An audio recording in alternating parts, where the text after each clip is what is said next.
ahí cerradito ahí para que se grabe. Bueno, muy buenas tardes a todos. Espero que estén todos bien.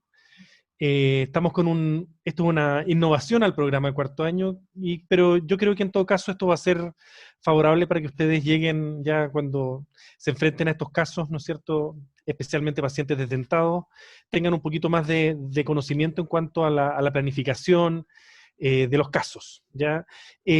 Digamos, la problemática del desdentado total no es todavía una problemática ajena en nuestro país, o sea, tenemos que considerar que un tercio más o menos de los adultos mayores en Chile son desdentados, son edéntulos. No, esto no es algo normal, no es algo deseable, no es algo fisiológico, pero es la realidad que tenemos en nuestro país. Por lo tanto, vamos a seguir viéndonos enfrentados como profesionales de la salud a esta problemática. ¿Qué significa un desafío enorme? Porque si bien se cree que el tratamiento del desdentado total es muy fácil, ¿no es cierto? Se le hacen un par de prótesis y punto. La verdad es que el tratar un desdentado total es un tremendo desafío para cualquier dentista, sea este un especialista o sea un dentista general, porque hay muchas dificultades técnicas en realizar estos tratamientos. Y cuando nosotros nos enfrentamos a un desdentado total, lo primero que nos vamos a enfrentar, cuando uno compara, ¿no es cierto?, el rostro y, digamos, hace el análisis versus el esqueleto de esta persona, es una persona que tiene secuelas de enfermedades en primer lugar. Y estas secuelas de enfermedades han afectado su función, han afectado su salud, han afectado su digestión, han afectado su autoestima, han afectado su estética facial, debido a que los dientes que están ausentes, ¿no es cierto?, ya no soportan los tejidos blandos. Por lo tanto, es un tremendo desafío lograr buenos resultados, considerando además las dificultades técnicas que tenemos en el desdentado total, ¿ya? Lo primero, ¿no es cierto?, cuando nosotros analizamos la boca de un desdentado, vamos a visualizar que no hay dientes, por lo tanto, las estructuras de soporte que vamos a requerir para las prótesis removibles que vamos a indicar no son estructuras estables.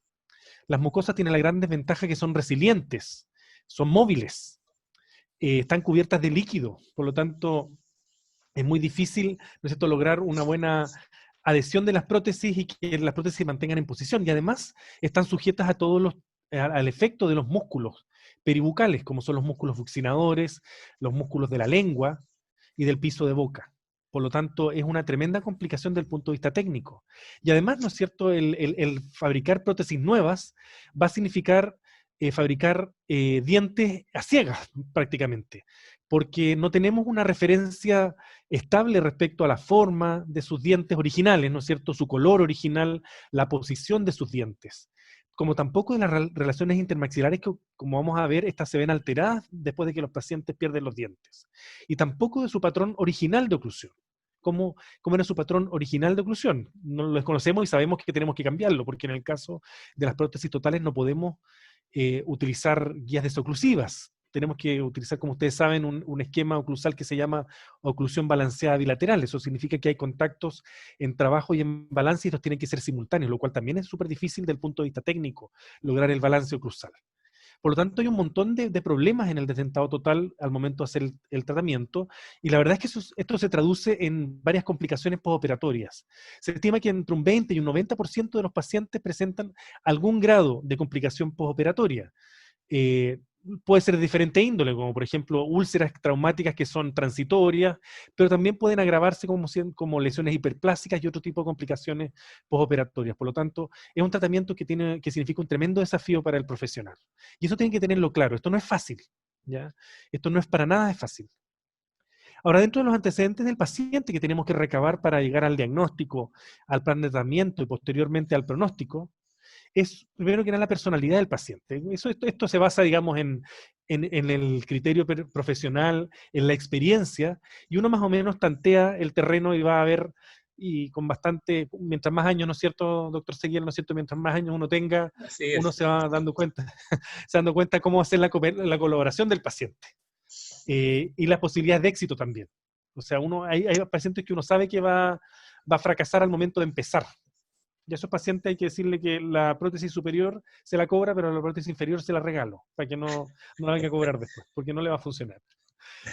Bueno, otras cosas que son relevantes, muy relevantes en nuestra población edéntula, el estado de salud general. La gran mayoría de los pacientes edéntulos en Chile son personas mayores, y sabemos que en las personas mayores hay enfermedades asociadas al deterioro de la salud de estas personas, no al envejecimiento necesariamente.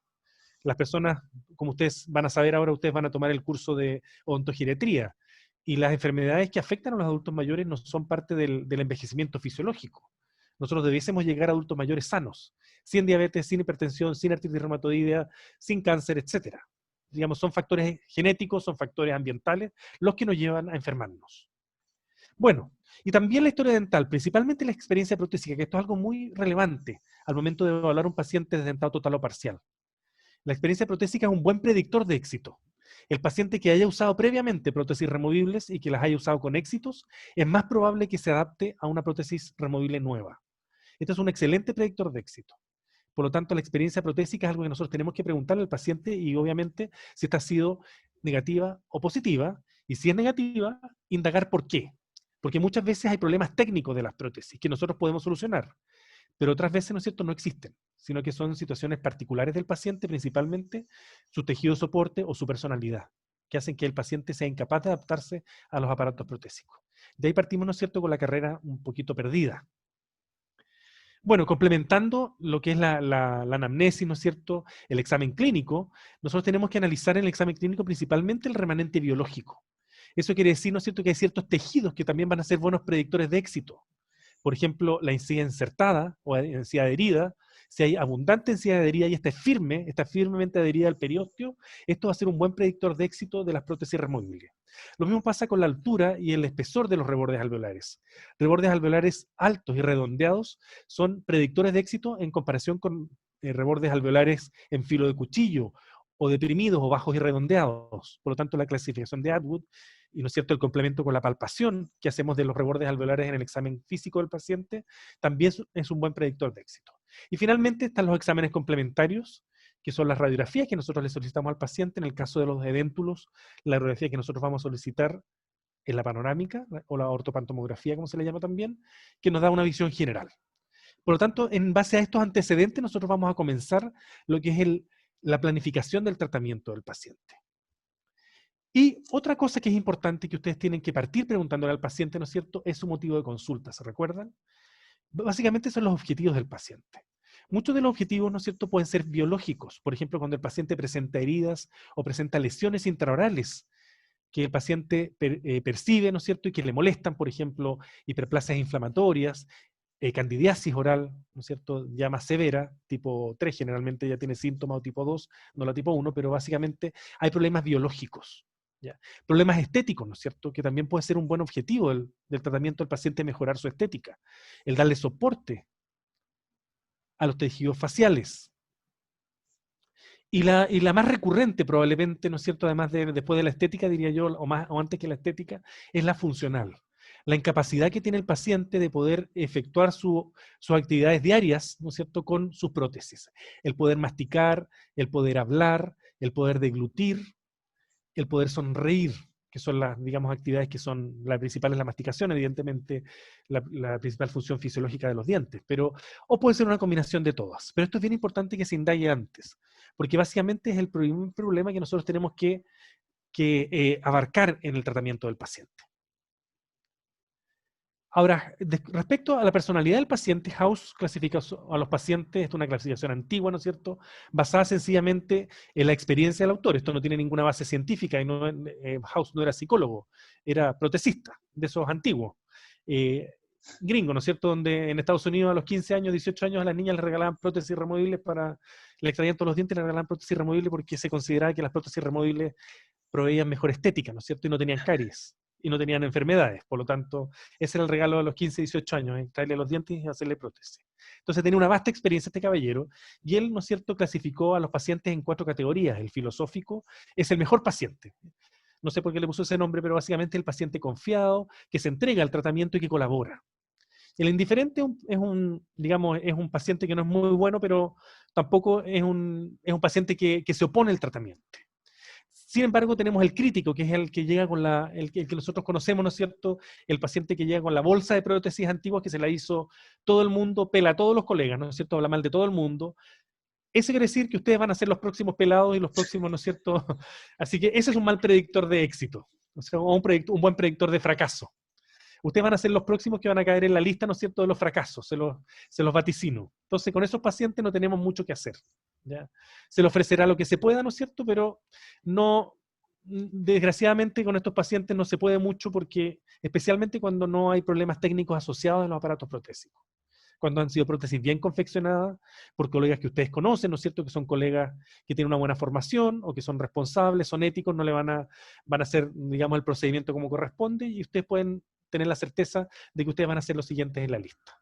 Y finalmente el escéptico, que es el pesimista, ¿no es cierto? Que es un paciente que tampoco es muy exitoso en su tratamiento porque el paciente nunca va a encontrar nada bueno.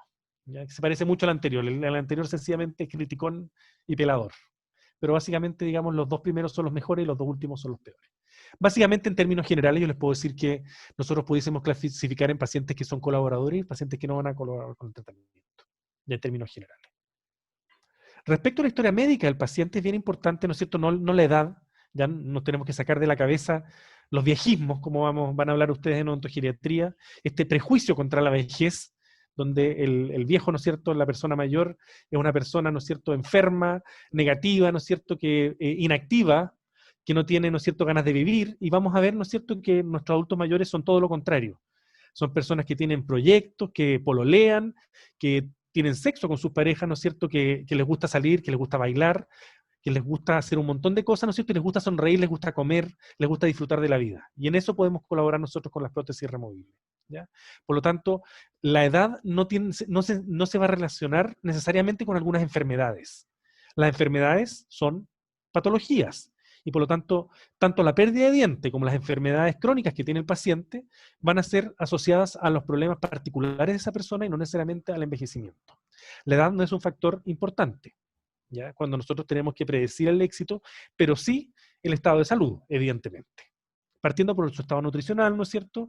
Hay otras, ¿no es cierto?, patologías que nosotros tenemos que poner alerta, con, por ejemplo, aquellas que afectan el metabolismo óseo, porque sabemos que las prótesis removibles se van a soportar sobre los rebordes alveolares, como la osteoporosis, por ejemplo. La osteoporosis no es una contraindicación, pero podría ser un factor de riesgo, porque frente a estímulos locales, ¿no es cierto?, como presión de los aparatos protésicos, pudiese haber, ¿no es cierto?, reabsorción mayor de los rebordes en ciertas zonas. Creo que hay preguntas ahí. Porque Ah, eran comentarios. Sí, no, Sí. profesor. No sé si se me ha pegado a mí el internet, porque yo también estoy, como todo el mundo, todos tenemos problemas de internet. Así que No, no sé si pero salió yo por lo fluida hasta menos he ahora. escuchado súper bien, se te Ya, ha escuchado bien. perfecto. Cualquier cosa, si necesitan que les repita, ni un problema. Bueno, otras, digamos, condiciones del paciente como la radioterapia, sabemos que la radioterapia de cabeza y cuello es un factor de riesgo para reabsorción ósea y específicamente para osteoradionecrosis, especialmente si tienen que hacerse extracciones previo a los aparatos protésicos. Por lo tanto, esto es un tremendo factor de riesgo, ¿ya? El uso de corticoides también, incluso aquellos que son de uso de inhaladores, como vemos en la fotografía, ¿no es cierto? Los corticoides que se inhalan son corticoides que finalmente van a pasar a, digamos, no tienen solamente un efecto local, sino tienen un efecto sistémico. Tiene un efecto local en los alvéolos, pero también tiene un efecto sistémico al absorberse, y por lo tanto, el uso crónico de corticoides también puede ser un factor de riesgo para reabsorción ósea. De aquí tenemos todos nuestros pacientes que son asmáticos y que tienen enfermedad pulmonar obstructiva crónica, como se le llama, que es EPOC, que es un cuadro bronquial crónico que tienen los pacientes, muchos pacientes mayores. Recordemos que una de las principales causas de fallecimiento de las personas mayores son los problemas respiratorios. Digamos, antes incluso de la era del COVID, ahora ya es una cosa terrible. Pero siempre han sido las enfermedades respiratorias un factor de riesgo tremendo para los adultos mayores, ¿ya? Y lo otro, ¿no es cierto?, el tabaquismo. Tanto tabaquismo actual como tabaquismo remoto. Por lo tanto, hay que indagar respecto a este mal hábito, ¿ya? Respecto a la mucosa oral, hay un porcentaje muy bajo, afortunadamente, pacientes que presentan alergia a los metacrilatos, entre un 2 y un 4% de la población presenta alergia a los metacrilatos, afortunadamente son raras. El reflujo es otro factor de riesgo que puede significar irritación de las mucosas y, por lo tanto, irritación de las mucosas bajo los aparatos protésicos, lo que puede significar un factor de riesgo para ulceraciones, por ejemplo, de la mucosa. La diabetes mellitus, que digamos es una patología crónica que conlleva un retardo en la cicatrización de las lesiones agudas y crónicas de la mucosa, como también las óseas, y también una baja inmunidad. Por lo tanto, aquí hay que tener precaución, ¿no es cierto?, con las lesiones infecciosas en los pacientes diabéticos, que pueden diseminarse a tejidos más profundos. Y finalmente, ¿no es cierto?, la problemática en general de los adultos mayores, lo que se llama polifarmacia, que es un síndrome geriátrico, en el cual, ¿no es cierto?, se caracteriza por el consumo múltiple de muchos medicamentos. ¿Ya? Múltiple y mucho es como redundante. Consumo de múltiples medicamentos. ¿Ya? Esto conlleva varios efectos sistémicos, ¿no es cierto? Porque sabemos que los efectos de los fármacos son sumativos, y a nivel intraoral, el efecto más importante de la polifarmacia es la hiposalivación. Algunos pacientes manifiestan o reportan la serostomía, que es la sensación de boca seca. Otros pacientes no la reportan, pero eso no quiere decir que no tengan la boca seca. Sabemos que el flujo salival se puede medir y hay ciertos signos que tienen estos pacientes con boca seca, como por ejemplo grietas o fisuras en la lengua y la depapilación de la lengua.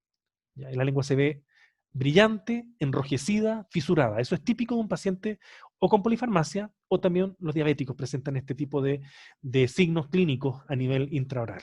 ¿Ya? Por lo tanto, tienen que examinar siempre la lengua de los pacientes. ¿Por qué es importante la saliva?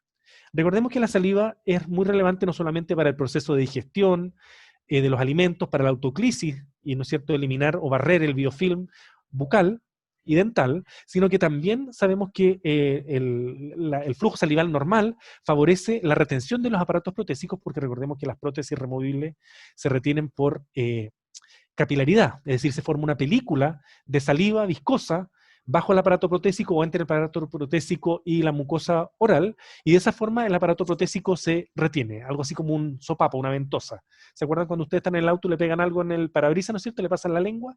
Es lo mismo que pasa con la prótesis. ¿Ya? Necesitamos saliva para que la prótesis se adhiera a la mucosa bucal. Por lo tanto, una disminución del flujo salival va a significar una mala retención de la prótesis y por lo tanto probablemente ulceración de las mucosas. A ver, esta cosa, ahí sí. Respecto también a su historia médica, hay que analizar la funcionalidad tanto física como mental. Esto es un factor muy importante en lo que nosotros queremos mantener en la vejez, en la funcionalidad. Eso quiere decir la capacidad de las personas para realizar sus actividades cotidianas. ¿Ya? Esta no solamente debe ser física, eso quiere decir que el paciente puede hacer la higiene de las prótesis. Si el paciente no es funcional físicamente, no quiere decir que no podamos tratarlo, pero quiere decir que probablemente va a requerir asistencia por parte de un cuidador o una cuidadora para realizar su higiene, la preparación de sus alimentos, etc. ¿Ya? Una persona no funcional o con, digamos, con una funcionalidad reducida es una persona, ¿no es cierto?, que adquiere cierto nivel de dependencia, como se habla en geriatría. ¿Ya? Y por lo tanto, eso tenemos que analizar. Si el paciente es o no es dependiente, o el paciente, ¿no es cierto?, es funcional o no es funcional, físicamente, pero también mentalmente. ¿Ya? Personas que tienen demencia, por ejemplo, son personas que no tienen una funcionalidad mental adecuada y por lo tanto van a requerir siempre asistencia. Y se va a dificultar mucho la adaptación a los aparatos protésicos, como también la comprensión de las instrucciones que nosotros le demos como dentistas. Y van a ser también otros desafíos, ¿no es cierto? Quienes hemos trabajado con personas con discapacidad intelectual, ¿no es cierto?, con personas con demencia, sabemos que es un tremendo desafío el tratar a estas personas, porque los cuidados, el autocuidado no está presente. Entonces se requiere cuidadores que estén comprometidos en el cuidado de esa persona. ¿Ya? Entonces tenemos que delegar ciertos cuidados en una tercera persona. Y esta tercera persona muchas veces está muy agotada, está muy cansada, está muy sobrepasada. ¿Ya? También, ¿no es cierto?, ciertas alteraciones neurológicas que se presentan más frecuentemente en personas mayores, como alteraciones sensoriales y motoras. ¿Ya? Existe digamos, una situación que ocurre en las personas mayores que se llama presbialgia. Eso quiere decir que las personas mayores tienen menos sensibilidad a los estímulos dolorosos, táctiles externos. Por lo tanto, aparatos protésicos que estén mal confeccionados y que ulceren o lesionen la mucosa, muchas veces no van a ser percibidos por la persona mayor. ¿Ya? Y esto puede generar lesiones bastante graves, tanto a nivel de la mucosa como a nivel óseo. ¿Ya? Por lo tanto, tenemos que indagar al respecto si existen alteraciones sensoriales. Digamos, la hipoacusia, ¿no es cierto?, que se le llama sordera, ¿no es cierto?, nos va a dificultar la comunicación con nuestro paciente. Por lo tanto, ahí tenemos que acostumbrarnos a dar instrucciones por escrito, tener un tono fuerte en la voz, ¿no es cierto?, asegurarnos de que el paciente haya comprendido. Y aquellos pacientes que tengan discapacidad visual, por ejemplo, va a ser bastante más difícil que logren una buena higiene de su aparato protésico y un mantenimiento saludable de su boca. Por lo tanto, se va a requerir el apoyo de una tercera persona o de un cuidador. ¿Ya? También hay que considerar que, desgraciadamente, en las personas mayores, y desgraciadamente digo porque muchas veces vemos en los diarios que se suicidan personas mayores, se suicida una pareja de personas mayores, hacen un pacto suicida, él la mata a ella, ¿no es cierto?, después se suicida, cosas muy terribles, y la verdad es que las patologías psiquiátricas como la depresión son situaciones bastante frecuentes en las personas mayores. En ese sentido nosotros podemos colaborar con ellos, ¿no es cierto?, y darle un poquito de alegría, ¿no es cierto?, felicidad, y otorgarle una bonita sonrisa y otorgarle bienestar. Y por lo tanto las prótesis pueden ser una contribución al bienestar de las personas. No es lo único, evidentemente. Por lo tanto, si un paciente nos manifiesta que está deprimido, tenemos que tratar de derivarlo digamos, a los profesionales de la salud mental que corresponda, para que ojalá, ¿no es cierto?, salga de esa situación difícil. ¿Ya? Pero son sumamente prevalentes, mucho más prevalentes de lo que se quisiera. Y esto se basa, ¿no es cierto?, en lo que aparece ahí abajo, ¿no es cierto?, la autoestima de esa persona, su papel social, si es que tiene abandono o no tiene abandono, si es que es respetado en su medio familiar o en su medio social, su capacidad cognitiva también, su calidad de vida, etcétera, y su relación con los familiares. Todo esto afecta la salud mental de las personas mayores. Por lo tanto, a quienes nos gusta trabajar con gente mayor, tenemos que estar siempre bien atentos a estas situaciones, darle mucho cariño durante el tratamiento.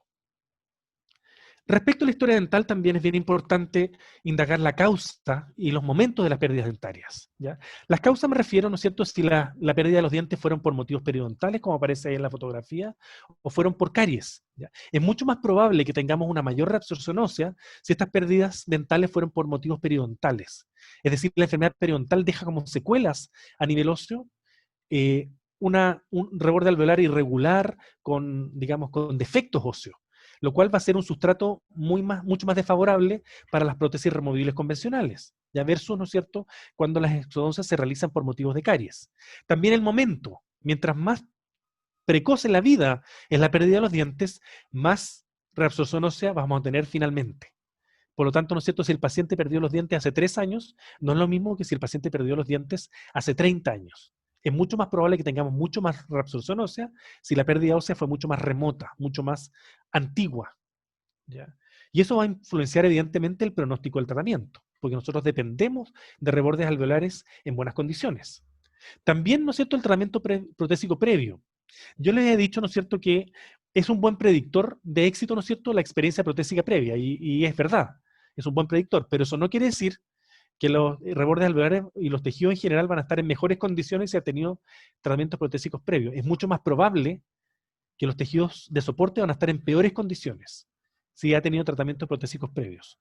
Porque las cosas que se saben de la prótesis removible es que producen reabsorción ósea, producen, si son parciales, ¿no es cierto?, producen daño en los dientes remanentes, y en los tejidos periodontales de los dientes remanentes producen pérdida de las mucosas, etc. Entonces, las secuelas que tiene el aparato protésico también son importantes, y por eso es importante tratar de mantener la mayor cantidad de dientes posible. Nuestros colegas periodoncistas son expertos en eso, y nosotros tenemos que, ojalá, tratar de diseñar aparatos protésicos para que mantengan la mayor cantidad de dientes posible por la mayor cantidad de tiempo que sea posible, para evitar las prótesis totales, ¿ya? Porque estas van a ser mucho más difíciles de manejar si los tejidos de soporte son deficientes. La presencia o historia de parafunción también es importante de indagar si el paciente manifiesta, ¿no es cierto?, parafunción, o si se le ha diagnosticado, ¿no es cierto?, a través de los métodos que conocemos ahora para función. Es importante que se haga un retiro nocturno, por lo menos de los aparatos protésicos, para que esto no provoquen o induzcan mayor reabsorción ósea, ¿ya? La higiene oral es importante evaluar, ¿no es cierto?, la experiencia o la instrucción que ya ha tenido el paciente en higiene de prótesis, por ejemplo, en aquellos pacientes que ya porten prótesis removibles. Se van a asombrar de la cantidad de pacientes a los cuales nunca se les ha instruido en la higiene protésica. Es decir, los colegas le instalan el aparato protésico y si te he visto no me acuerdo. Y eso no puede ser. O sea, tenemos como deber de profesional el enseñarle al paciente a mantener su salud bucal.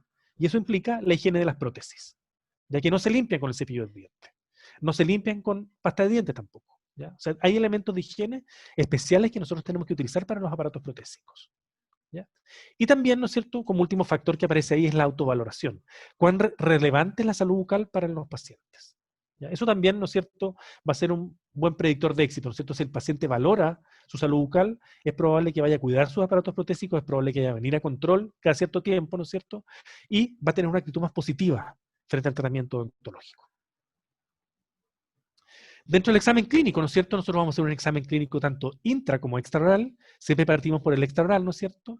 Y si el paciente utiliza prótesis, prótesis antiguas, ¿no es cierto?, tenemos que evaluar, ¿no es cierto?, al paciente con y sin prótesis, ¿ya?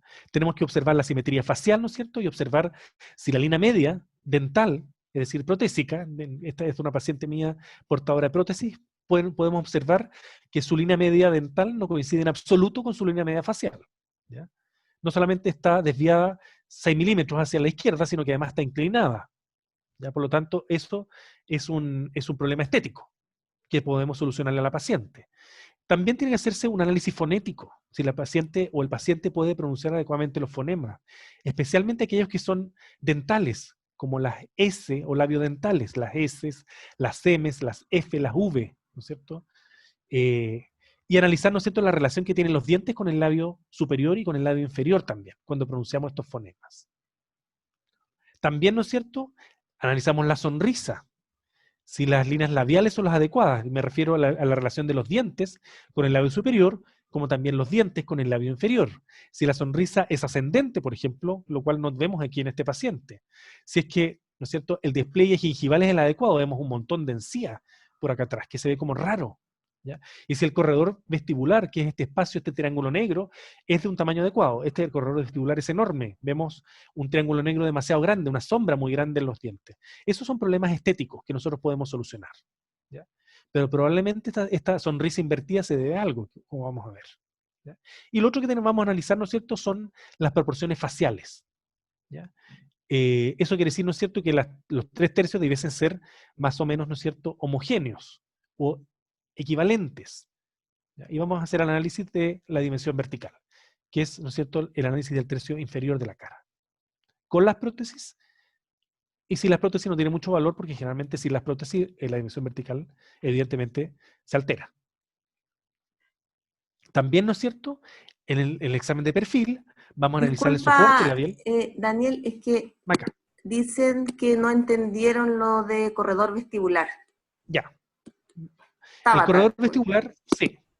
El corredor vestibular, no hay problema. El corredor vestibular es este espacio que queda entre la cara vestibular de los dientes y los labios y la comisura labial. Es como un triángulo. Si ustedes se fijan, aquí está marcadito. Este corredor vestibular debiese medir alrededor de 3-4 milímetros. Debiese existir. Si no existiera, ¿no es cierto?, veríamos una boca así como de piano, así llena de teclas, ¿ya? Debiese existir una pequeña sombra en este ángulo, pero este ángulo o este corredor vestibular debiese tener más o menos como unos 3-4 milímetros de ancho, ¿ya? No 1 centímetro. Esto es demasiado amplio. Entonces genera finalmente una zona oscura en la esquina de la boca, que no se ve estética, pues se ven 6 dientes blancos, ¿no es cierto?, y un montón de dientes negros en el fondo. ¿Ya? Ese es el corredor vestibular. Y este debe tener ciertas dimensiones para verse estético, ¿ya? ¿Respondo a la pregunta? Sí, Sí, dice que ya sí. Sí, entendió. ya, Gracias. ya, de aquí. Bueno, respecto al soporte labial, estos son parámetros que nosotros evaluamos también en los dentados, por si acaso, chiquillos. O sea, esto mismo nosotros lo hacemos en un paciente dentado, pues son parámetros de estética de todos los pacientes. Estos pudiesen también estar alterados en un paciente con dientes, pero evidentemente se van a ver mucho más alterados en un paciente sin dientes. Esta paciente, ¿no es cierto?, es una paciente mía, ¿no es cierto?, es el antes y el después de la rehabilitación. Aquí a la izquierda tenemos las fotos delante, donde vemos la alteración que tiene el labio respecto a la línea estética de Rickets, que es una línea tangente a la punta nasal y al pogonium blando, que es el punto más prominente e inferior anterior del mentón. Y los labios superiores debiesen estar a 4 milímetros de esta línea estética de Rickets, y el labio inferior debiese estar a 2 milímetros. ¿Ya? En este caso, ¿no es cierto?, está muy alterada ambos labios respecto a la estética de Rickets, y después de la rehabilitación se ve bastante mejor la paciente. Ya lo mismo que el ángulo nasolabial. El ángulo nasolabial en las mujeres debiese medir 100 a 105 grados. Es un ángulo obtuso. Y en los hombres debiese medir 90 a 95, un ángulo recto o levemente obtuso. ¿Ya? Y en esta paciente el ángulo era agudo, y una vez terminado el tratamiento, vemos que el ángulo está mucho más recto, ya mucho más cercano a una dimensión normal para una mujer. ¿Ya? Son situaciones que nosotros podemos mejorar, ¿ya?, con las prótesis removibles. Respecto a las articulaciones temporomandibulares, vamos a hacer, ¿no es cierto?, la palpación de la articulación, vamos a percibir ruidos si existen, y lo más importante en los pacientes edéntulos es ver si hay sintomatología. Afortunadamente, y eso es, digamos, por las condiciones del paciente. Generalmente no hay sintomatología en los pacientes mayores, pese a que la articulación pudiese tener signos patológicos. Pero afortunadamente la gran mayoría de las personas mayores no tienen sintomatología articular. Digo afortunadamente porque es bastante difícil de tratarla, porque no tiene una estabilidad permanente de su oclusión en primer lugar. Y el tratamiento, de todas maneras, siempre va a ser sintomático. Eso quiere decir, ¿no es cierto? Vamos a partir por un tratamiento probablemente farmacológico, kinésico, ¿no es cierto? Que es más importante todavía porque es digamos, es un parámetro de funcionalidad bucal, que es la movilidad mandibular y ver los rangos de movimiento del paciente, ¿ya? Una alteración en estos rangos de movimiento pudiesen tener relación con patologías neuromusculares como también articulares. Por lo tanto, hay que diagnosticar, pero no necesariamente tratar, porque entendemos que el tratamiento principalmente va a estar orientado a la sintomatología y a la funcionalidad. Por lo tanto, si es que el paciente tiene problemas funcionales, rangos inferiores de movimiento, vamos a tratar de aumentar esos rangos de movimiento para que el paciente tenga una adecuada funcionalidad bucal. ¿Ya? Entonces son parámetros que tenemos que analizar. Básicamente la sintomatología y los movimientos mandibulares si tienen los rangos adecuados. A nivel enteroral, por otro lado, nosotros vamos a ya analizar las zonas de soporte, la mucosa, ¿no es cierto?, que esté húmeda, que no esté seca, el reborde alveolar, ¿no es cierto?, si está atrófico o presenta exostosis, como vemos en la fotografía, no tenemos exostosis a nivel de la cara vestibular del reborde alveolar posterior, como también exostosis a nivel del paladar, donde tenemos un torus palatino enorme. ¿Ya? También vamos a analizar la extensión y la calidad del tejido conectivo. Si el tejido es resiliente, si es móvil, si es firme. ¿Ya? Y eso también, la radiografía, aunque esto no lo crean, va a darnos algunas señales, porque en las radiografías se pueden ver, especialmente a nivel de la tuberosidad, se puede evaluar el espesor de este tejido. Ya la radiografía, como la mucosa de la tuberosidad es una mucosa bastante gruesa, con bastante tejido conectivo, de hecho es un sitio donante para los injertos conectivos, nosotros la vamos a ver radiográficamente, vamos a ver la sombrita o el halo que tiene el tejido conectivo. Y ahí podemos hacer una evaluación también radiográfica. Es mucho más importante, evidentemente, el análisis clínico. Pero la radiografía nos puede dar algunas señales y luces, ¿no es cierto?, del espesor del conectivo. ¿Ya? También vamos a analizar ciertas estructuras periféricas a las prótesis, principalmente los frenillos. Ya los frenillos, principalmente los laterales y los linguales, son los frenillos problemáticos, no tanto los frenillos labiales. Los frenillos labiales generalmente no tienen fibras del músculo orbicular, pero los frenillos laterales tienen fibras musculares del músculo buccinador, que es el que nos sirve, acuérdense, para inflar los globitos, ¿no es cierto? Es el buccinador, como inflamos los cachetes. Y ese músculo, ¿no es cierto?, es un músculo que tiene bastante potencia y puede desinsertar las prótesis. Por lo tanto, si tenemos frenillos que son acintados, que son múltiples y que tienen una inserción alta o próxima al reborde alveolar, lo ideal, ¿no es cierto?, es evaluar para hacer la frenectomía. Y ahí reposicionar ese frenillo. Básicamente lo que se hace es desinsertar el haz muscular y se sutura más hacia apical. ¿Para qué? Para extender el borde protésico. ¿Ya? Y a nivel, ¿no es cierto?, de la mandíbula, tenemos los frenillos laterales, pero también tenemos los frenillos linguales. ¿Ya? Y todos los tejidos sublinguales. En los pacientes edéntulos, los tejidos sublinguales tienden a invadir los rebordes alveolares. Las glándulas sublinguales y submandibulares se extienden sobre el reborde. Y estas hay que reposicionarlas. ¿Ya? Y lo único que podemos hacer es utilizar los aparatos protésicos para mantener estas estructuras blandas a raya. Tenemos también, ¿no es cierto?, el análisis anatómico. ¿Ya? Básicamente, perdón, me estoy tomando un poquito de agua. Por motivos protésicos, nosotros vamos a distribuir o a clasificar ciertas zonas del arco edéntulo que van a tener relevancia protésica. ¿Ya? Los rebordes alveolares, evidentemente, quiero hacer hincapié en que no son estructuras que debiesen existir en un adulto. Ya solamente en los lactantes, ¿no es cierto?, vamos a tener rebordes alveolares. Después nosotros diríamos morirnos con dientes. Por lo tanto, el reborde alveolar no es una estructura fisiológica de la anatomía normal de una persona. Es una anatomía patológica. Pero básicamente, ¿no es cierto?, el reborde alveolar es el tejido óseo residual tras la extracción de los dientes. Y por lo tanto es lo que está ubicado, ¿no es cierto?, donde está ubicado antes el arco dentario. Ya ese es el reborde alveolar. Vamos a tener el borde labial, que es la zona de la prótesis que está limitada por un lado por el frenillo labial y por otro lado por el frenillo lateral, que puede ser 1, 2, 3, 4, 5. Es variable, ya, pero el primer frenillo es el que nos va a determinar el borde labial. Posteriormente tenemos el borde lateral de la prótesis, que se extiende desde el frenillo lateral, en el caso del maxilar, hasta el surco amular. El surco amular está ubicado entre la tuberosidad del maxilar y el proceso pterigoideo del hueso efenoides. Ese es el límite posterior de la prótesis, que es un límite que es determinable anatómicamente, ¿ya? En el caso de la prótesis mandibular, nosotros el borde labial no tiene un límite anatómico, porque el límite es funcional. Es lo que el músculo, ¿no es cierto?, nosotros podemos registrar del movimiento muscular a nivel del borde lateral.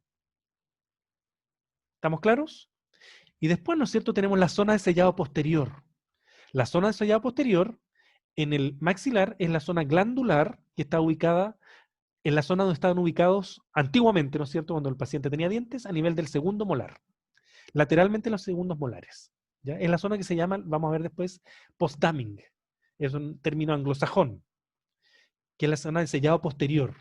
Y en la mandíbula, esta zona de sellado posterior está ubicada a nivel de la papila piriforme o papila retromolar. Esta estructura es una estructura blanda y esta papila nosotros la vamos a dividir en 3 tercios. Y la prótesis va a cubrir los 2 tercios inferiores, o mesiales, digámoslo así, dejando libre el tercio distal. ¿Y por qué se deja el tercio distal? Yo les voy a responder inmediatamente, no esperar, porque ahí se inserta el ligamento pterigomandibular. Ya, por lo tanto, no debe ser invadido el tercio más distal de la papila retromolar. ¿Ya? Ustedes se lo pueden tocar ese ligamento. Cuando abran la boca en máxima apertura, ¿no es cierto? Métase el dedito, ¿no es cierto? Hasta el final donde tiene el tercer molar. Y ahí van a sentir como un tendón. Eso no es un tendón, eso es el ligamento pterigomandibular, que permite, ¿no es cierto?, limitar el movimiento de la mandíbula. ¿Ya? Para eso nos sirve la anatomía de primer y segundo año, chiquillos. Para estas cosas. ¿Ya? Para que ustedes la apliquen después en su paciente decentado o dentado. La zona de soporte, y nosotros vamos a distinguir también en este arco edéntulo ciertas zonas que son de soporte, ciertas zonas que son de alivio y ciertas zonas que son de sellado. Cada una va a tener cierta función y la vamos a tratar de forma diferente durante el proceso de toma de impresiones de este paciente edéntulo. Aquí tenemos un esquema, ¿no es cierto?, donde podemos ver, ¿no es cierto?, un arco edéntulo y abajo, ¿no es cierto?, el esquema de la zona de soporte. La zona de soporte principal son los rebordes alveolares en el maxilar, ¿no es cierto?, y los procesos palatinos, ya lo que denominamos nosotros el paladar duro, en la zona de soporte principal. ¿Ya? Y la zona de soporte secundaria en el maxilar, perdón, es la premaxila. ¿Ya? Que es la zona, recuérdense, embriológicamente donde estaban ubicados los 4 incisivos. Esa es la premaxila. ¿Ya? Esta zona muchas veces tiene una mucosa que no es la adecuada, una zona hipermóvil. ¿Ya? Y por eso que nosotros la podemos tratar de una u otra forma dependiendo de la calidad del tejido blando. ¿Ya? Las zonas de alivio, por otro lado, son zonas que no tenemos que comprimir. Estas zonas las podemos comprimir. ¿Ya? Pues son zonas de soporte, nos van a dar soporte a la prótesis. Las zonas de alivio son zonas que tenemos que aliviar, por lo tanto. El rafe medio, que es una zona, ¿no es cierto?, es como una cresta ósea donde digamos, embriológicamente se unieron ambos procesos palatinos, dejaron como un callo óseo. Y en esta zona prácticamente no hay submucoso. Hay periósteo, ¿no es cierto?, hay mucosa, periósteo y hueso. Por lo tanto, una zona que debemos aliviar, el rafe medio, porque si no se va a ulcerar. La papila incisiva, que es donde emergen ciertas estructuras vasculonerviosas, que también tenemos que aliviar. Todos los palatinos tenemos que aliviarlos, ¿no es cierto? Y cualquier zona que sea hiperplásica o hipermóvil. Es decir, zonas que tengan movimiento anteroposterior o lateral, vestíbulo lingual. Son zonas que no tenemos que comprimir, pues son zonas blandas que no nos van a proveer un adecuado soporte de la prótesis. Y el postdamming, ¿no es cierto?, que es la zona de soporte principal, es la zona que aparece marcado que tiene como una forma como de alas de Batman, ¿ya? O de mariposa, que es la zona posterior. Están ubicados los segundos molares aquí en el paladar. Lateral a los segundos molares. Los segundos molares están aquí, ¿no es cierto? Y lateralmente está el postdamming. ¿Ya? El límite posterior de la prótesis maxilar, se me olvidó mencionarles, es también funcional. Y nosotros lo vamos a determinar a través de 2 procedimientos. Ya probablemente esto lo van a ver cuando vean impresiones del desdentado total y van a tener que acordarse. Espero que tengan mi clase guardada para que se acuerden. Nosotros lo vamos a terminar de 2 formas. Primero que nada, ¿no es cierto?, pidiendo al paciente que vibre el velo del paladar. Cuando el paciente dice ¿no es cierto?, el paladar blando desciende y por lo tanto nos va a marcar una línea de vibración que se llama línea vibrátil del paladar. Y la otra forma de visualizar este límite posterior es a través de la maniobra de Valsalva. Esta maniobra de Valsalva implica apretar ambas fosas nasales, ¿no es cierto? Y soplar por la nariz, como cuando uno se tapa los oídos cuando sube a la cordillera, ¿no es cierto? Que tiene que apretarse la nariz y soplar por la nariz y después los tímpanos se tapan. Esto mismo tenemos que hacer y el velo del paladar también desciende por la presión que ejercemos a nivel de la fosa nasal. Son las dos formas de poder visualizar este límite posterior. Nosotros no podemos extendernos más allá de ese límite posterior, pues si el paciente dice ¿no es cierto? O vibra el velo del paladar, la prótesis va a ser desinsertada y se le va a caer, se le va a salir. ¿Ya? Por lo tanto, tenemos que evitar el desalojo de la prótesis a través de una buena impresión del límite posterior o post-damming. ¿Ya? Y la zona de soporte secundaria corresponde al fondo del vestíbulo. Todo este borde, ¿no es cierto? Tanto el labial como el lateral tiene que ser impresionado con ciertas técnicas de impresión especiales que nosotros vamos a utilizar en el dentado total. Y por otro lado, ¿no es cierto? En la mandíbula tenemos cierta zona de soporte. La principal, ¿no es cierto?, es el flanco vestibular posterior. Se le llama también meseta bucal a esta zona, que es el hueso que está al lado de los rebordes alveolares. ¿Ya? Ahora, el problema que tenemos en esta meseta bucal, o estos flancos vestibulares, es que esta zona es una zona que no está recubierta por mucosa insertada o mucosa queratinizada. Es mucosa móvil, no queratinizada. Por lo tanto, la presión que nosotros podemos ejercer no es mucha y por lo tanto tenemos que utilizar una máxima extensión de la base en esa zona para que no se ulcere. Y es una zona complicada. Generalmente se ulcera el paciente. Y la otra zona de soporte principal es la papila piriforme. Y por otro lado, ¿no es cierto?, tenemos la zona de soporte secundaria, que son los rebordes alveolares, y la zona más superior del frenillo lingual. ¿Ya? No la zona móvil. Esa zona móvil tenemos que aliviarla. La zona de alivio, por otro lado, ¿no es cierto?, está el agujero mentoniano, por lo mismo motivo que se aliviaba la papila incisiva, ¿no es cierto?, por los componentes vasculonerviosos. La zona anterovestibular de la mandíbula no es una zona que es importante para la retención del aparato protésico ni tampoco para el soporte. La línea oblicuo externa e interna también tiene que ser aliviada. Los torus mandibulares, o torus linguales, como se les llama también, los rebordes filosos y las zonas hiperplásticas o hipermóviles, igual como en el maxilar. Y la zona de sellado, ¿no es cierto?, está la papila piriforme atrás y el frenillo lingual también en la zona más superior, que también va a proveer sellado. Y secundariamente, ¿no es cierto?, el fondo vestibular y el lingual, que es súper complicado de impresionar también. Entonces, cuando uno analiza el maxilar versus la mandíbula, rápidamente uno se da cuenta lo desventajosa que es la mandíbula por su poca área de soporte. ¿Ya? Y es uno de los grandes problemas que tenemos en prótesis totales, ya la mandíbula. Y además tenemos la lengua. La mandíbula tiene 3 veces menos mucosa insertada que el maxilar. Y eso significa un tremendo desafío, ¿no es cierto?, para el rehabilitador o para el dentista general o el odontogeriatra quien fabrique el aparato protésico. ¿Ya? La estabilidad de tejido óseo, por lo tanto, es muy inferior en la mandíbula en comparación con el maxilar, porque las prótesis están inestables y la inestabilidad de los aparatos protésicos va a generar no solamente reabsorción ósea, sino también lesiones patológicas en la mucosa. ¿Ya? Y podemos observar, ¿no es cierto?, en nuestros pacientes lesiones ulcerativas. Aquí tenemos una úlcera a nivel del rafe medio, que se puede solucionar fácilmente con alivio, ¿no es cierto?, en forma permanente o temporalmente con acondicionadores de tejido, ya que son materiales que sirven para tratar estas zonas que están lesionadas de la mucosa, ya en forma transitoria, eso sí, en forma transitoria, para hacer un aparato protésico una vez que, ¿no es cierto?, la lesión haya sanado. Lesiones infecciosas también tenemos, ¿no es cierto?, como lesiones micóticas principalmente, asociadas a Candida albicans, que se tratan también con fármacos antimicóticos, como también con acondicionadores de tejido, ¿ya? Que son estos materiales resilientes, que van a favorecer la cicatrización de los tejidos.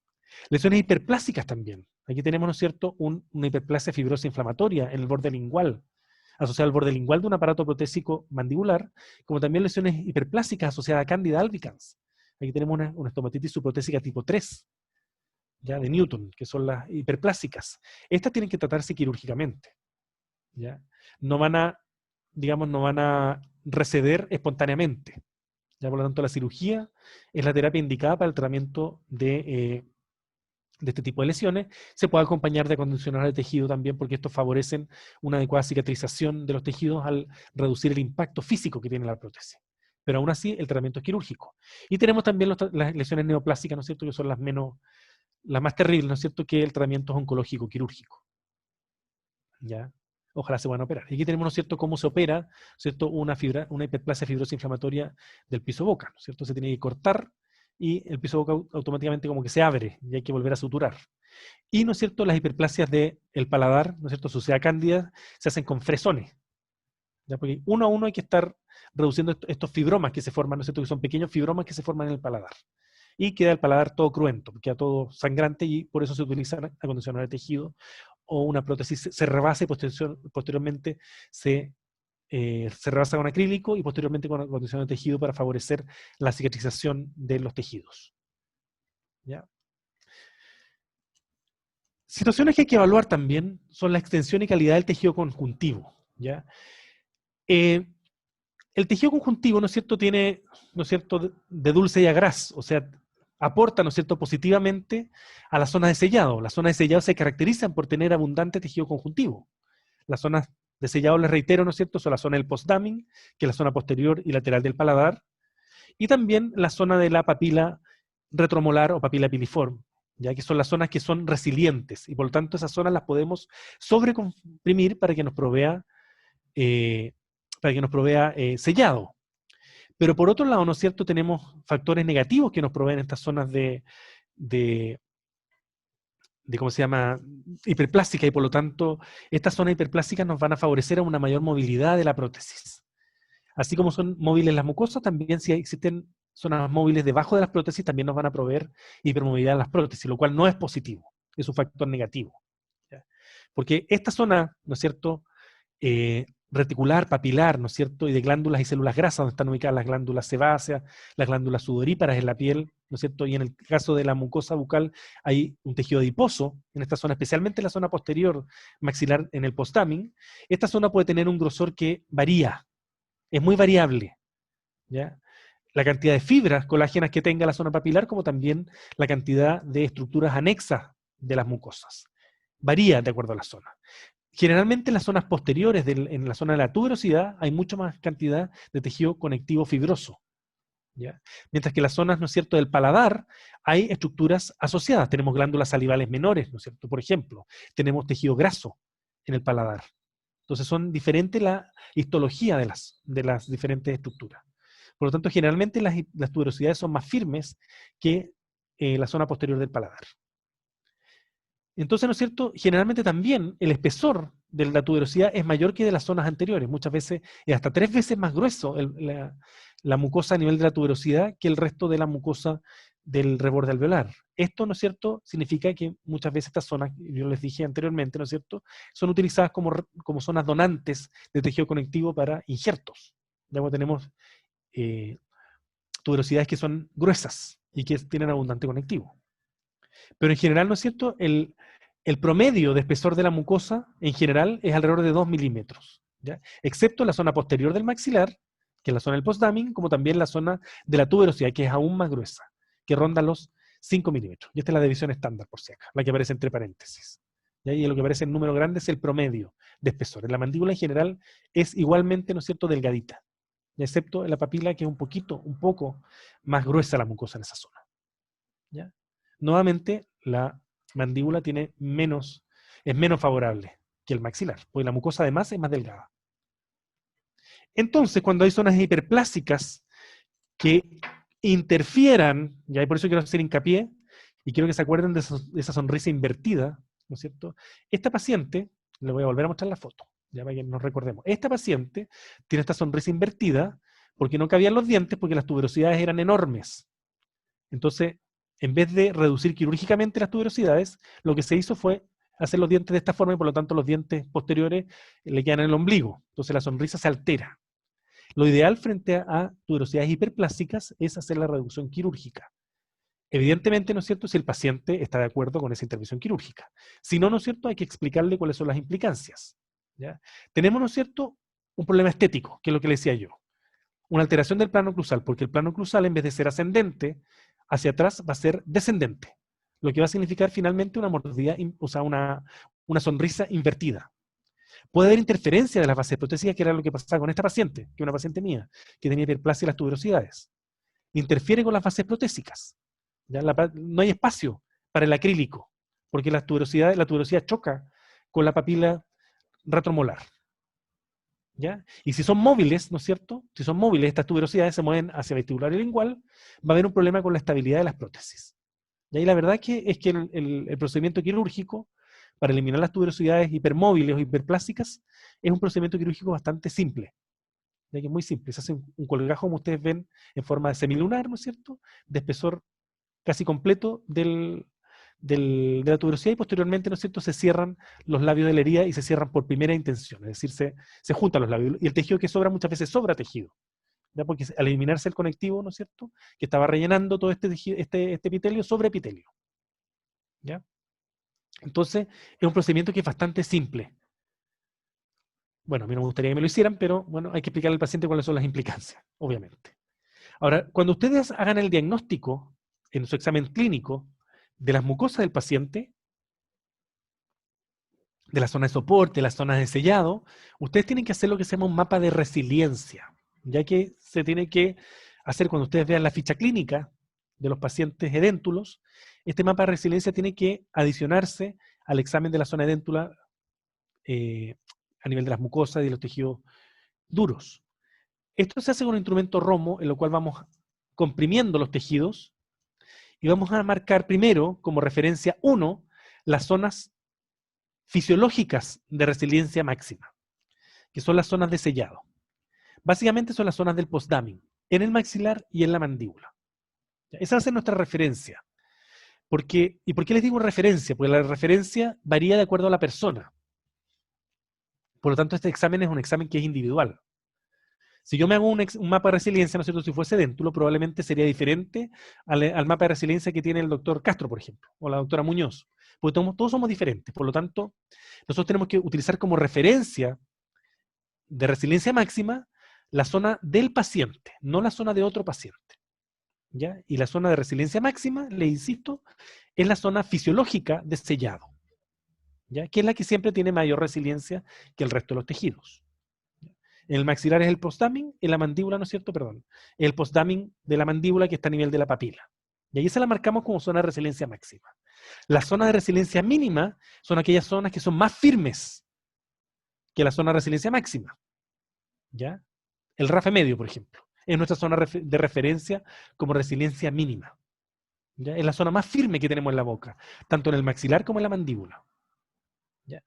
Y, ¿no es cierto?, las zonas intermedias son aquellas zonas que tienen una resiliencia que vamos a denominar intermedia, que va a estar entre la máxima y la mínima. Es decir, van a estar entre el postdamming y el RAFE medio.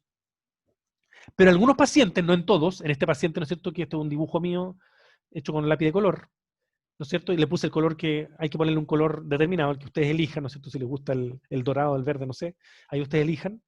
Tenemos que marcar las zonas que son hipermóviles. Las zonas hipermóviles son aquellas zonas que tienen resiliencia aumentada, incluso mayor a las zonas de sellado, en términos de compresión, pero tienen un movimiento vestíbulo-lingual. ¿Ya? Esa es la característica principal que tienen las zonas hipermóviles.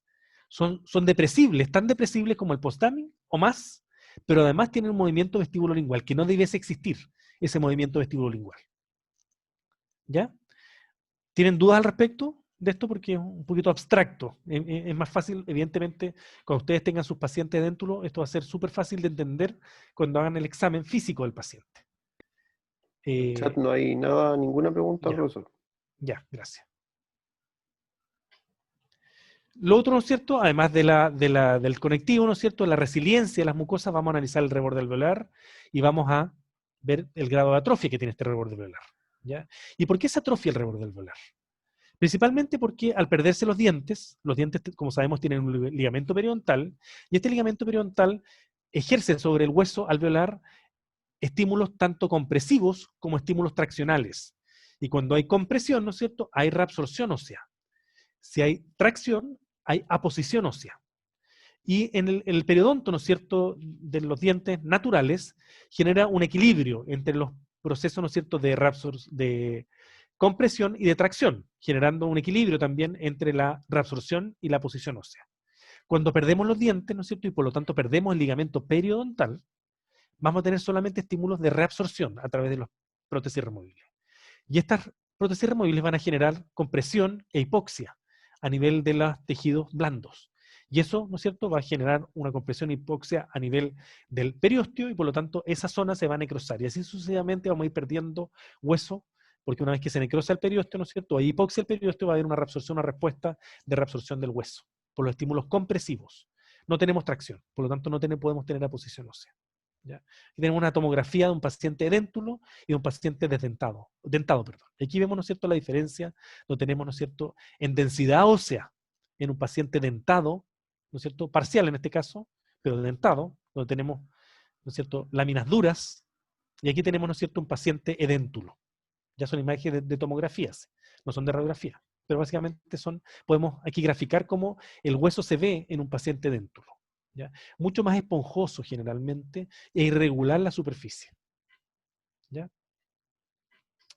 Bueno, otro problema con el cual nosotros nos enfrentamos, ¿no es cierto?, y que digamos, tiene relación con lo que mencionamos anteriormente, es el patrón de reabsorción que tienen los huesos maxilares. La mandíbula se reabsorbe en sentido, lo que llamamos centrífuga. Eso es decir, imagínense una centrífuga donde la ropa se va para la orilla.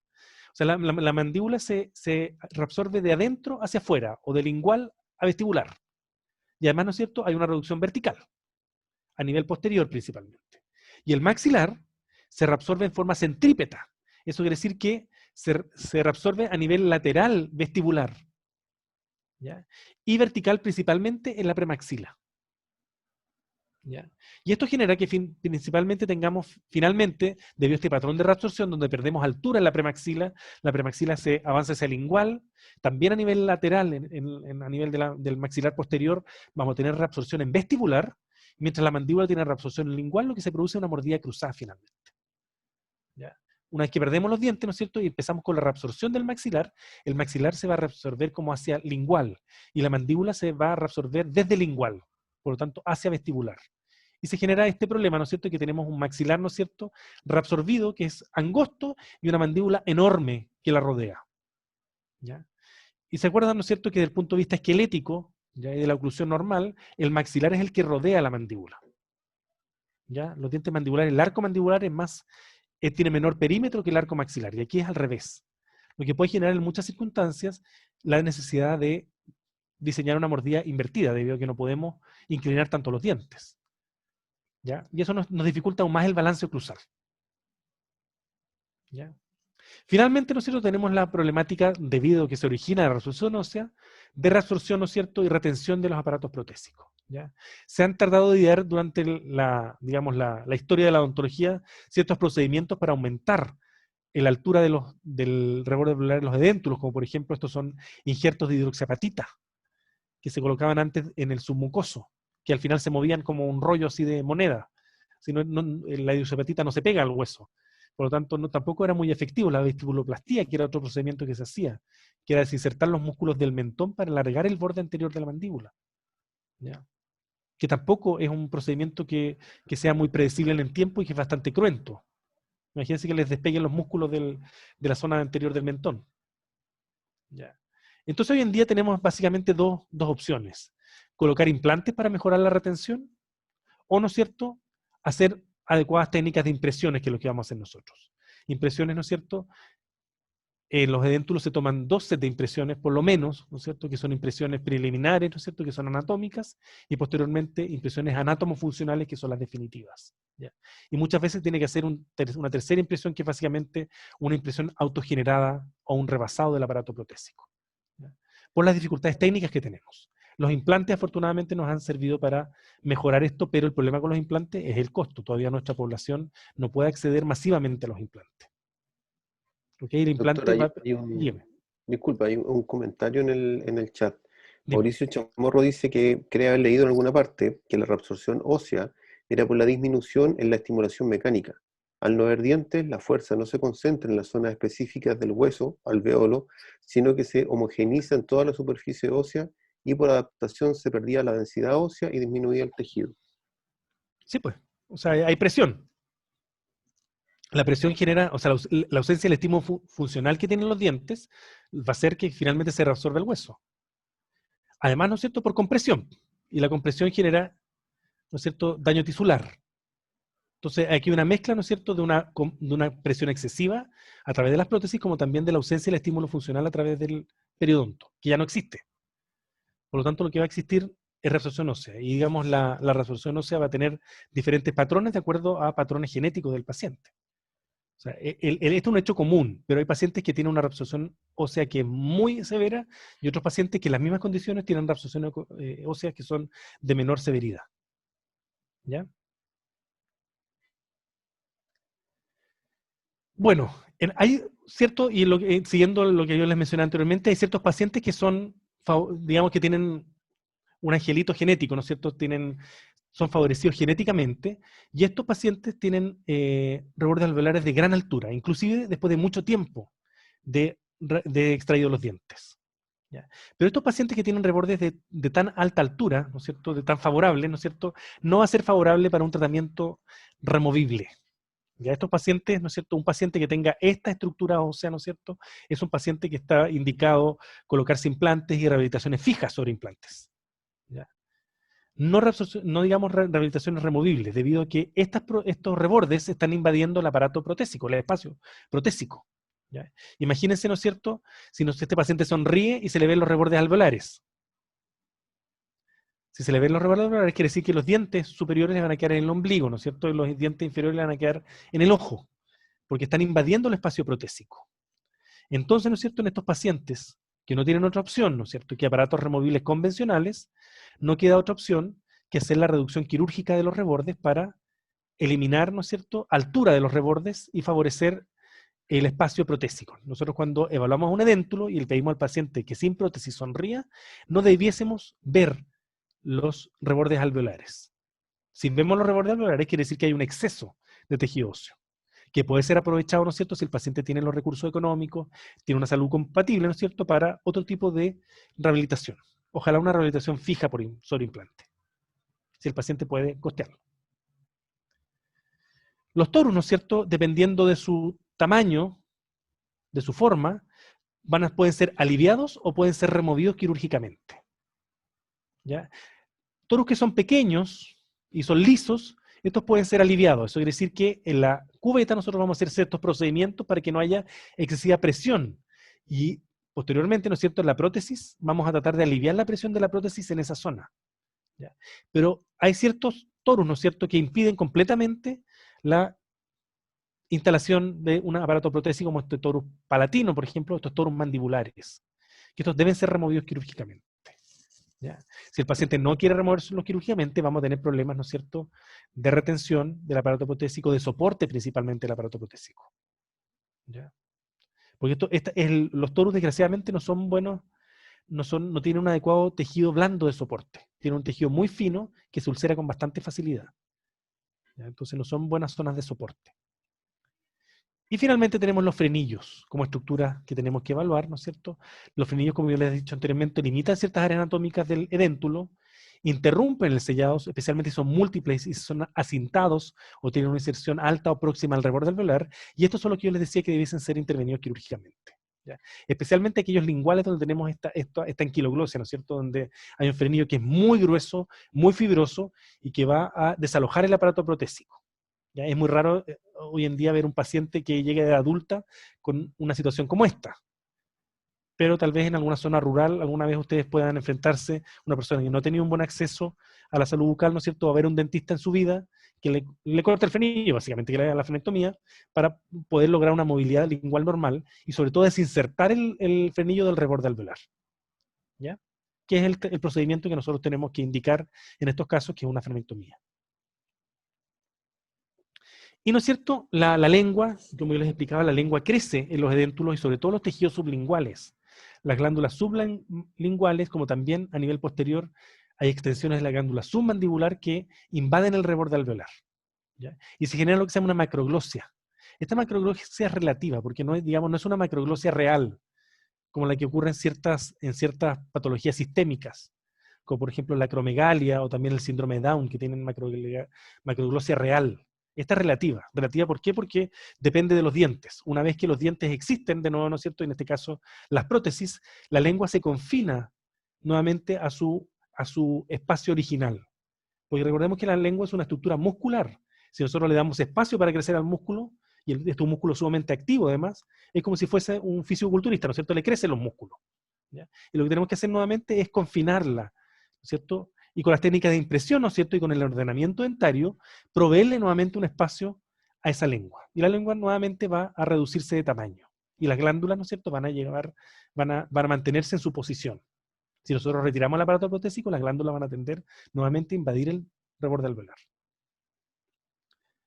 Como les decía anteriormente, ¿no es cierto?, al principio la radiografía panorámica es el examen de rigor para estos casos, ¿no es cierto? Vamos a ver las estructuras anatómicas normales en este caso. No es un examen diagnóstico para las articulaciones temporomandibulares, eso quiero hacer hincapié, especialmente si hay signos patológicos en el paciente. El paciente que tenga alguna patología tiene que tomarse otros exámenes imagenológicos, pero esto nos permite tener una idea general, ¿ya? Una buena radiografía panorámica tiene que tener visible todas las estructuras que estoy mencionando, las ATM, ¿no es cierto?, los procesos coronoideos, las fosas nasales, los senos paranasales, el canal mandibular, el borde inferior de la mandíbula, ¿ya? O sea, son las estructuras que debemos ver en una radiografía panorámica bien tomada. Si no, no nos sirve, si no vemos todas las estructuras, ¿ya? Vamos a ver el grado de reabsorción ósea, ¿no es cierto?, lesiones intraóseas si existiesen, restos restos radiculares de dientes, etcétera, un montón de cosas, de información nos entrega la radiografía panorámica, ¿ya? Y con eso podemos hacer la planificación quirúrgica si el paciente requiere, o al menos la planificación quirúrgica inicial de aquellos pacientes que requieran alguna intervención a nivel del tejido óseo, como pueden ser los implantes, como pueden ser, ¿cierto?, una quistectomía o algún otro tipo de intervención quirúrgica, ¿ya? Otras radiografías que nosotros podemos utilizar como complemento son las radiografías oclusales, como también las tomografías computarizadas que hoy en día, ¿cierto?, son la principal ayuda, ¿eh? Si uno ve algo raro, ahí uno inmediatamente toma un Convim, ¿ya?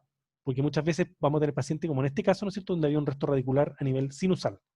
Lo que hay que hacer, ¿no es cierto?, no necesariamente lo vamos a intervenir al paciente, pero tenemos que saber qué es lo que hay ahí. Ya tenemos que tomar un Convim, que es lo más fácil, ¿ya? Y lo más preciso en términos de diagnóstico de imagen. Y finalmente, ¿no es cierto?, nuestro planteamiento debe considerar, ¿no es cierto?, una fase restaurativa, ¿ya?, que puede ser una prótesis total mediata, que es una prótesis total cuando el paciente ya es edéntulo, o inmediata, que considera, ¿no es cierto?, extracciones el mismo día de la instalación del aparato protésico, cuando quedan algunos dientes remanentes. La técnica de impresión que nosotros vamos a utilizar con el material de impresión, esto tiene que especificarse en su ficha clínica como parte de su planificación. El mapa de resiliencia también tiene que adjuntarse, porque en eso se va a basar muchas de lo que vamos a hacer durante la toma de impresiones. Ya como nosotros vamos a manejar la cubeta, por ejemplo, que nosotros con la cubeta de impresiones, la cubeta individual con la que tomamos las impresiones para el edéntulo. Ya, por lo tanto, tenemos que adjuntar a este examen, ¿no es cierto?, el mapa de resiliencia. Y finalmente, en todo paciente, tanto el edéntulo como el dentado, ¿no es cierto?, vamos a indicar una fase de mantenimiento, con los esquemas de los controles por instalación, como también de las acciones que están planificadas para esas citas de control. A un paciente edéntulo lo debiésemos controlar al menos anualmente. Tras, ¿no es cierto?, recordemos que en odontología no tenemos alta, no existen las altas en odontología porque nuestras enfermedades son todas crónicas. La enfermedad de caries es crónica, las enfermedades periodontales son crónicas, las enfermedades y los trastornos temporomandibulares también son crónicas, por lo tanto, no podemos dar de alta al paciente. El paciente no se va para la casa sano, se va para la casa, ¿no es cierto?, estable y en control, ¿ya? Y una vez que nosotros le damos el alta, entre comillas, al paciente, quiere decir que el paciente ya no requiere venir a controles semanales o mensuales, el control debiese ser anual del paciente edéntulo. ¿Ya? ¿Para qué? Para tomar decisiones post-instalación. Si es que el paciente va a requerir rebasado de los aparatos protésicos, muchas veces los pacientes requieren reparaciones de los aparatos protésicos, etc. Entonces tenemos que tener al paciente en control. Esto desgraciadamente no está en nuestra cultura, y especialmente en la cultura de las personas mayores, a veces por muchos problemas de acceso, desgraciadamente, porque ellos no todos pueden acceder a una atención odontológica permanente, desgraciadamente, ¿ya? Porque la verdad es que todavía en nuestro país estamos bastante al debe en la cobertura de salud de las personas mayores, ¿ya? Por lo tanto, en el sector privado es mucho más fácil tener ese control de los pacientes, pese a que el paciente mayor generalmente no está acostumbrado a un control anual, ¿ya? Viene cada 2 o 3 años cuando tiene un problema y dice, ay doctor, si estaba bien. No, pues tiene que venir una vez al año. Y creo que esa era la última. ¿Ustedes tienen alguna pregunta? Voy a dejar de compartir la presentación.